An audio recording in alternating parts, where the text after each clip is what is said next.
change that. But you know, the Europeans played just incredible golf. Doesn't matter how you set the course up when you play that well and you perform at that high level. I mean, that's as high of a level as a Ryder Cup team has ever played on for those 2 days, I think. And new footage of Keegan Bradley and Scottie Scheffler just exploded online, and golf has never seen chaos like this before.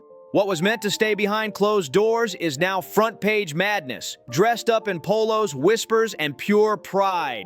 This isn't your average leak. It's straight-up drama that's rocking the entire golf world. From the very second the video hit X, the internet went nuclear. Hashtags flying everywhere, meme pages working overtime, and golf fans dropping edits like it was a war zone. It felt like a sequel to the Patrick Reed family scandal, except this time, it wasn't a sideshow. It was the main event. The clip starts slow, almost too calm. Bradley sits in a half-lit room, shoulders tight, looking like a man torn between guilt and glory. His face is stiff, his eyes locked on something off camera. And when he finally speaks, it's shaky but determined. Scottie carried the weight of the world out there, he says. It's supposed to sound brave, maybe even emotional. But instead, it feels like a man trying to convince himself that he's still the good guy. Within minutes, golf Twitter went into meltdown mode. Half the fans crowned Bradley as a noble captain, a man with heart, a true leader, they said. But the other half, they were ruthless. They called him out for what they saw as the fakest apology tour in golf history. Class act, they mocked, more like crisis PR in khakis.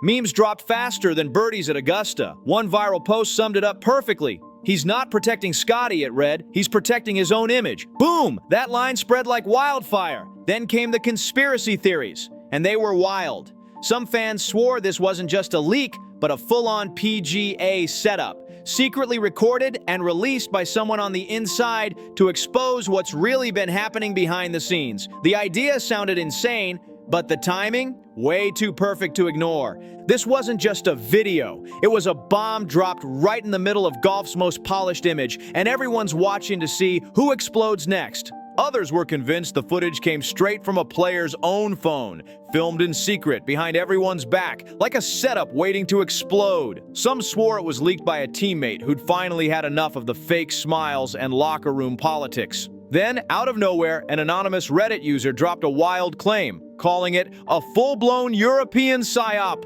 That's when reality stopped mattering, because the truth was no longer the point. The drama was. And wow, this story had more heat than a summer round at Pebble Beach. As golf reporters started dissecting every single frame like detectives at a crime scene, something haunting began to show. The sport known for its calm, its quiet, its gentlemanly reputation, suddenly looked raw, emotional, and painfully real. This wasn't the smooth, polite game of Augusta anymore. This was golf stripped bare. A full-on reality show with blades of grass instead of stage lights. Even Rory McIlroy and Ian Poulter couldn't resist jumping into the chaos. Both dropped cryptic posts online, each writing, "Truth reveals itself in defeat." That line hit like a lightning bolt. Fans instantly knew they were watching with popcorn in hand, loving every messy second. By sunset, TikTok was a battlefield of remixes, memes, and side-by-side breakdowns. That one quote, "Scottie carried the weight of the world,"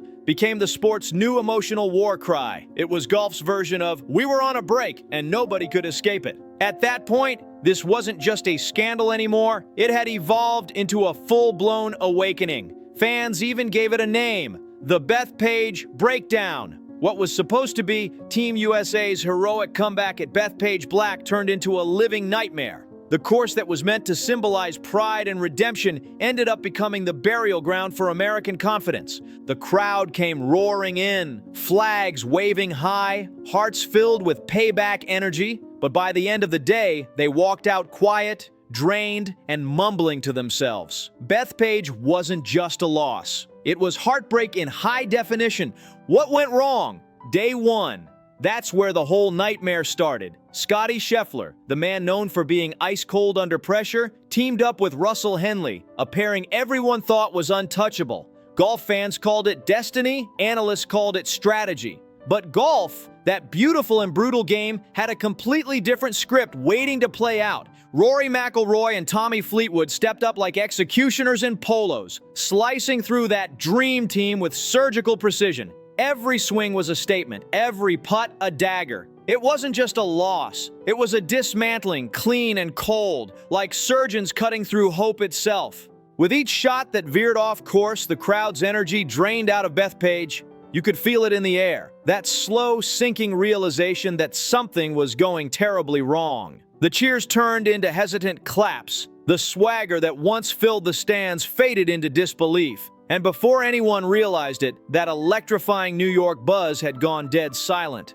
replaced by what felt like golf's own funeral march. Keegan Bradley tried to hold it together, flashing a shaky smile for the cameras. "Scottie's our anchor," he told reporters after the round. But that grin, it was trembling like a table with one leg too short. "He just wants to win for the team," he added. It sounded noble, sure, but the scoreboard told a much darker truth. Their next match, this time with Colin Morikawa by Scottie's side, ended the same brutal way. Another gut punch loss, another reminder that the unbreakable U.S. team was falling apart right in front of millions of viewers. And then came that moment, the quote that turned into golf history overnight. In the leaked footage, Bradley's voice cracked as he muttered, "We set it up for ourselves and ended up helping them." Fans pounced instantly. That single line became proof of everything: the pressure, the panic, the unraveling. It wasn't just a defeat anymore. It was the moment the world realized Team USA's confidence had collapsed live on camera. The U.S. team thought they had it all figured out. They softened the greens to give their power hitters the edge. But instead of domination, it turned into disaster. The plan backfired so hard it was almost poetic. The slick greens played perfectly into Europe's finesse and control game. What was supposed to be strategy turned into straight-up self-sabotage. By the end of day 2, the scoreboard flashed Europe 5, USA 3, but the real damage couldn't be measured in numbers. You could see it all over Scottie Scheffler's face. Blank. I think anytime you're the leader of a team, or you're the captain or the coach or whatever, we talked about this last night, you have to take, you're going to get the accolades and you need to take the blame for when things don't go. I definitely made a mistake on the course setup. I should have listened a little bit more to my intuition, and we, for whatever reason, that wasn't the right way to set. Pale and drained. His eyes told the story, a man buried under the weight of his team's collapse and his own broken sense of invincibility. His shoulders sagged, his aura gone. It wasn't just fatigue, it was heartbreak caught in HD. Social media didn't wait a second. The internet exploded with ruthless memes comparing prime Scottie to Ryder Cup Scottie, side by side like a tragic before and after. Fans turned the meltdown into a digital circus, and even die-hard supporters couldn't look away. Golf, the sport of quiet composure and country club etiquette, had finally found its villain and its victim, both wrapped in red, white, and blue. Captain Keegan Bradley, once praised for his passion and grit, suddenly looked like a man on the edge. His hands trembled, his eyes glistened, and every new TikTok edit came with sad piano music echoing in the background. The steady captain image was gone, replaced by a man trying to patch a sinking ship with a sand wedge. The leaked clip hit harder than anyone expected. It was raw, stripped of PR polish, and way too honest for comfort. In one quiet moment, Bradley recalled a conversation with Russell Henley, his voice cracking as he said, "Scottie was more worried about me than himself." That single line spread across social media like wildfire. Fans didn't hear leadership in his tone. They heard guilt. It wasn't just a quote anymore. It was a confession that the U.S. team had lost more than just the cup. They'd lost their confidence, their edge, and maybe even their belief in each other. Fans rushed online to call it heartfelt, saying it showed a captain protecting his guy. But the golf insiders weren't buying that fairy tale for a second. One analyst even snapped on air saying, "He's not defending Scottie, he's defending his own choices." And honestly, that cut deep because it felt true. Every press conference from that week now feels like one long, slow-motion apology, the kind you can't unsee once you've seen the cracks. Bradley kept dodging the real questions, praising Europe's composure, repeating the same tired line, "We fought hard," while completely sidestepping the ones about team chemistry. But his face told the truth his words couldn't hide. The energy was gone, the spark had dimmed, and his polished media smile had crumbled into something painfully human. You could almost see the weight dragging him down as he tried to sound strong, but every sentence sounded like a man trying to save what had already fallen apart. Then came that moment. The shot from the leaked clip that burned itself into golf history. Bradley leans back, lets out a long, broken sigh, and whispers, "Sometimes the pressure just eats you alive." You could hear the defeat in his voice. That line wasn't meant for the world to hear, but once it got out, it owned the internet. Within hours, timelines were flooded. Memes popped up everywhere, captions reading things like, "Me after trying to be productive for 10 minutes." The quote became a punchline, a mood, and a meme all at once. But beneath all the chaos and internet laughter, there was something strangely noble about Bradley's unraveling. He never pointed fingers, never threw anyone under the bus. Instead, he spoke like a man standing in the ashes, quietly trying to make sense of what went wrong. It wasn't PR anymore. It was raw, unfiltered emotion. And through all of it, he still showed up for Scottie. Over and over, he defended him, saying softly, "Even when the world thought he was done, I never did." That line hit fans in the gut because it was real. Painfully real. It was heartbreak turned viral. By the end of day 2, the magic was gone. The momentum shattered, and what once looked like Team USA's golden moment had completely crumbled before the world's eyes. The Ryder Cup didn't even feel like a battle anymore. It looked like a live-streamed breakdown in real time. The tension hung in the air so thick you could taste it, clinging like humidity before a thunderstorm. Every swing, every whisper, every sideways glance felt electric and doomed at the same time. And right in the middle of it all stood Scottie Scheffler, the same man who ruled every leaderboard this season, now looking like the walking image of burnout. Once again, Scottie was paired with Russell Henley, facing off against Europe's certified chaos duo, Jon Rahm and Tyrrell Hatton. Rahm's drives split the sky like thunderbolts booming through Bethpage, while Hatton's putts dropped like nails sealing Team USA's coffin. Each hole felt heavier than the last. And Scottie, he looked lost. Shoulders slumped, eyes cast upward like he was silently begging the golf gods for a break. But they weren't answering this time. Meanwhile, Keegan Bradley was pacing the sideline like a chef in a burning kitchen, trying to save a dish that's already ruined. "The boys really fought today," he told reporters, forcing a grin thinner than trust itself. But when the leaked footage dropped, it exposed the truth. Bradley saying those same words behind closed doors, voice trembling, eyes glassy, sounding like a captain trying to breathe life into a team that had already flatlined. "They gave everything," he whispered. "Everything just wasn't enough." That quiet moment hit harder than any drive or putt because you could feel the pain behind it. And then came that shot, the one every golf fan now knows by heart. Scheffler's near-perfect approach on the 10th. The ball kissed the edge of the cup, paused for a heartbeat, and then cruelly rolled away. The crowd gasped. Scottie froze. You could almost hear his heart shatter through the broadcast. That single shot became the symbol of the entire collapse. Flawless effort met with brutal luck. Commentators replayed it on loop, analyzing every frame like it was the Zapruder film of American golf heartbreak. It wasn't just a miss, it was the moment the dream died on camera. Meanwhile, Europe smelled blood, and they feasted. Jon Rahm was grinning like a man who'd already seen the future, and that future was painted in blue. Viktor Hovland turned cold precision into pure performance art, draining putts with that smug little smirk that screamed, "This is our house now." The crowd fed off it. Flags waved, chants thundered, and suddenly that so-called Bethpage advantage looked like the cruelest joke in golf. Social media didn't hold back either. Posts were blowing up everywhere. One viral caption read, "Europe didn't just win, they owned the stage."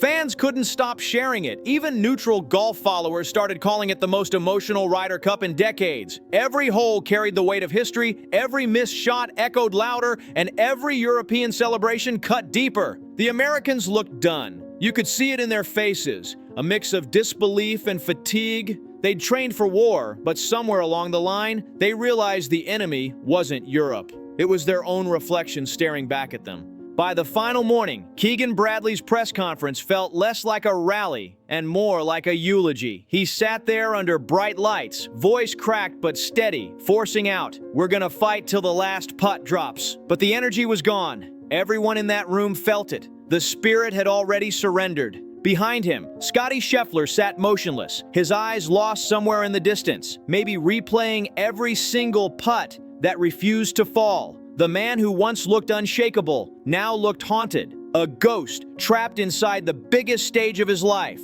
Commentators later called it the quietest collapse in Ryder Cup history. But there was nothing quiet about the heartbreak spilling across those greens. Bradley's final huddle before singles play looked straight out of a movie. Teary eyes, trembling words, and players nodding not out of belief, but out of routine. It wasn't defiance anymore. It was resignation dressed in red, white, and blue. It was heartbreak with golf clubs, the kind that cuts deep and leaves a whole crowd speechless, the kind that makes even the loudest fans fall silent because deep down, everyone already knew how this story was going to end. You could feel it in the air. The loss wasn't just coming, it was already here. Online sympathy that vanished faster than a missed two-footer. TikToks of Scottie Scheffler's missed putts flooded every feed, synced perfectly to breakup songs and sad piano edits. On Twitter, the top meme read, "Scheffler putting under pressure, 2019 to 2025, gone too soon." The internet had turned his downfall into entertainment, and it was brutal. By the time Europe stretched their lead to 8, even die-hard US fans started laughing through the pain, cracking jokes to mask the heartbreak. This wasn't just a collapse, it was a slow-motion implosion happening right before the world's eyes. Momentum had completely switched sides. Luke Donald was out there playing chess, while Keegan Bradley was clinging to checkers pieces in a hurricane, and the cruelest twist of all, the guy Bradley once called his anchor had become the weight pulling the entire ship down. As the sun dipped over Bethpage, one desperate fan shouted, "We still love you, Scottie!" But the look on Scheffler's face said it all.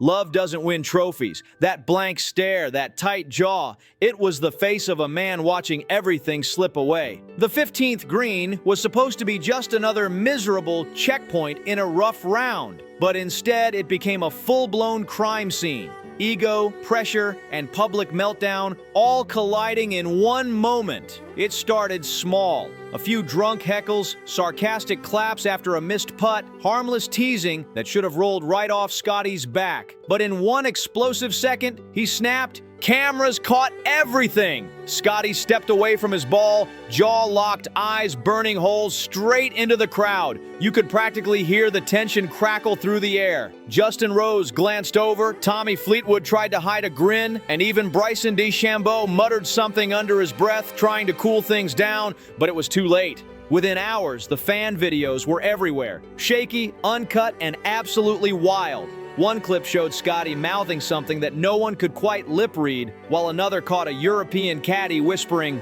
"He's losing it!" And that's exactly what it looked like, the moment the calmest man in golf finally broke under the lights. This wasn't just a tournament anymore, it was a spectacle.